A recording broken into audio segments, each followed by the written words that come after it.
Hi, good day. I am Marifer P. Elias from Accounting Department. I was hired on August 8, 2022 and currently promoted to the position of Junior Accounting Supervisor.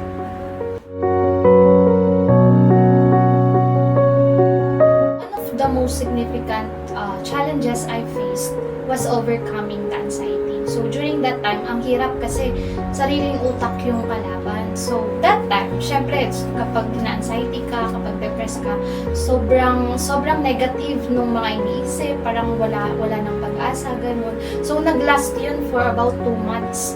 One night, may Bible akong nakita kasi sobrang every night umiiyak na ako eh. So sabi ko, nag-pray ako kasi pagod na ako eh, na ganun na lang yung routine ko. Parang sa gabi, sinasabi ko, ayoko na magising, tama na, ganun. Pero one night, nung nakita ko yung Bible na yun, sabi ko, Lord, yung una pong Bible verse na mababasa ko, sana ito na yung maging way para mabago ko yung isip ko, ganun. Kasi hirap na ako, pero while praying, grab yung buhos ng luha kasi gusto ko na talaga mabago yung sarili ko, matulungan yung sarili ko kasi hindi ko na talaga kaya. Tapos, grabe yung pagka-open ko ng Bible, ang nabasa kong verse yung Isaiah 41 verse 10. Yung sabi doon, do not fear for I am with you. Pero grabe, nung pagkabasa ko ng Bible verse na yun, parang as in nagliwanag lahat, everything, basta grabe yung iyak ko nun kasi parang nagbigyan ng direction ulit yung buhay ko, ganun. And then, yung dating walang pag-asa na Marifer, parang nabuhayan ng loob.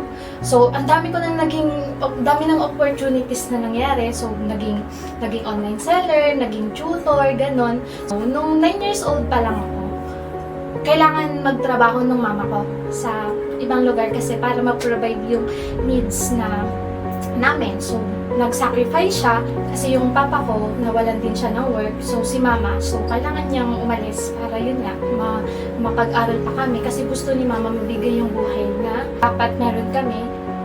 Ang hirap ng buhay nun kapag walang mama kasi kailangan maging malakas, maging matatag.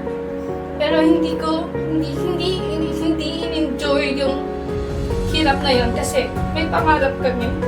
Napagtapos kami ng mama ko, and kita niyo naman, nandito na ako. Kaya very thankful ako sa struggles na yon. Kasi yun yung bumuo sa akin para maging malakas, para maging isang Marifer na ngayon. Na kahit anong pagsubok yung dumating, di na titibag. Kasi alam ko merong Lord na kapag may problema, mag-pray lang. Merong mga magulang and merong mga kapatid na kayang sumuport. Siguro kung ako yung Marifer na 10 years old, sasabihin ko, hi Mops, grabe, ang layo na ng narating mo. Dati, nangangarap ka lang ng ganitong bagay, pero ngayon, unti-unti mo na siyang nabibili, unti-unti mo na siyang nakukuha. Parang hitting your inner child. Proud ako sa'yo kasi nalampasan mo lahat ng hirap and sana mas maging successful ka pa para matulungan mo yung si mama at papa na ibalik yung nararapat na buhay na maranasan nila after ng mga sacrifices na binigay nila sa'yo. What I love the most to this company is that lahat tayo, no matter what gender, no matter what position, no matter what age, lahat tayo pantay-pantay, CPA ka man o hindi, iisa yung tingin ng bawat tao sa atin. Dito sa RFGCO, nag-o-offer sa sermon ng scholarship, kagaya ko. So, nagtiwala siya sa amin na pag-aralan ay mapagpatuloy yung pagiging isang accountant.